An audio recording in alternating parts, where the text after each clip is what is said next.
अस्सलाम वालेकुम। आज मैंने तैयार किया है सुरमई मछली का सालन। और ये सालन बहुत ही मज़ेदार तैयार होता है।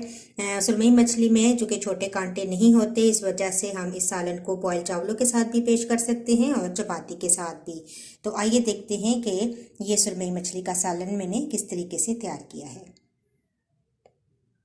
सुरमई मछली का सालन बनाने के लिए मैंने सुरमई मछली ली है और 1 किलो मेरे पास मछली है। इसको मैंने बोटियों की सूरत में करवा लिया है। इसको हम मैरिनेट करेंगे। आधा कप मेरे पास दही है, ये डाल देंगे।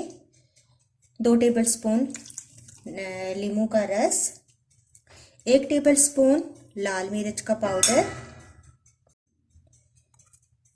1 टीस्पून हल्दी और नमक मैं अभी फ़िलहाल थोड़ा ही डालूंगी क्योंकि धोते टाइम मैंने नमक मछली के अंदर ऐड किया था। 1 टीस्पून मैंने गरम मसाला इसके अंदर ऐड कर दूंगी। 1 टीस्पून धनिया पाउडर।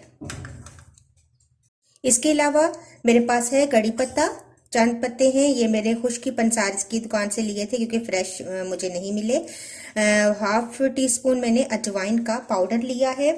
4 लौंग हैं। 1/2 टीस्पून मैंने लिया है मेथी दाना और 1 टीस्पून जीरा लिया है। ये हम तेल में कड़कड़ाएंगे। 1 टेबलस्पून आप ले लें अदरक लहसुन का पेस्ट, 3-4 सब्ज मिर्चें, कुछ धनिया और 3 से 4 मेरे पास टमाटर थे जिनका मैंने इस तरीके से पेस्ट बना लिया है। और 2 मेरे पास थे दरमियाने साइज के प्याज, इनको भी मैंने पीस लिया है। तो मछली के अंदर तमाम मसाले जो मैंने डाले हैं इसको मिक्स करेंगे। तमाम मसालों को मैंने मछली के अंदर अच्छा सा मिक्स कर लिया है। अब मैं इसको थोड़ी सी देर के लिए छोड़ दूंगी जब तक मसाला तैयार करते हैं। पैन के अंदर ऑयल शामिल करेंगे। तेल हल्का सा गर्म होगा तो हम लौंग, मेथी दाना और जीरा डाल देंगे। साथ ही डाल देंगे कड़ी पत्ता, अदरक लहसुन का पेस्ट डाल देंगे। अब प्याज शामिल करके भूनेंगे। प्याज को अच्छा सा भूनेंगे ताकि ये हल्का सा सुनहरी हो जाए। प्याज को मैंने अच्छा सा भून लिया है और अब मैं इसके अंदर शामिल करूंगी टमाटर।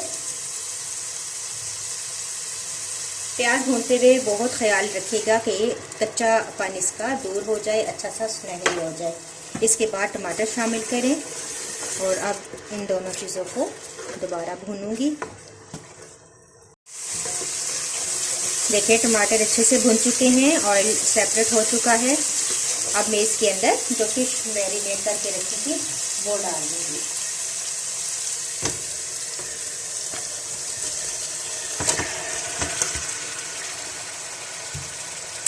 मिक्स करेंगे इसको।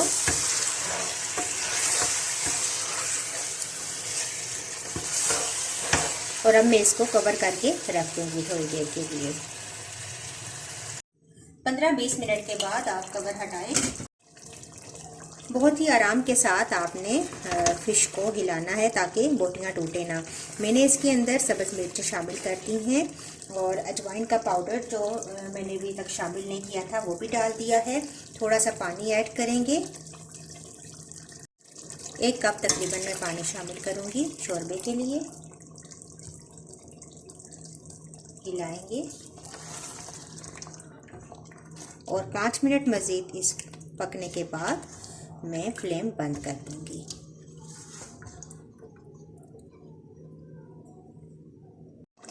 आखिर में मैं इसके अंदर सब्ज़ धनिया शामिल कर दूंगी। हमारी फिश करी, सुरमई फिश करी बिल्कुल रेडी है। अब मैं इसको डिश आउट करूंगी और आपको इसकी फाइनल लुक दिखाऊंगी। तो लीजिए सुरमई मछली का सालन रेडी है। आप इसको बॉयल चावलों के साथ भी सर्व कर सकते हैं, चपाती के साथ भी सर्व कर सकते हैं। अगर आपको ये मेरी वीडियो अच्छी लगी तो इसको ज़रूर लाइक कीजिएगा। इंशाल्लाह नेक्स्ट वीडियो के साथ दोबारा हाजिर होंगी। अल्लाह हाफिज़।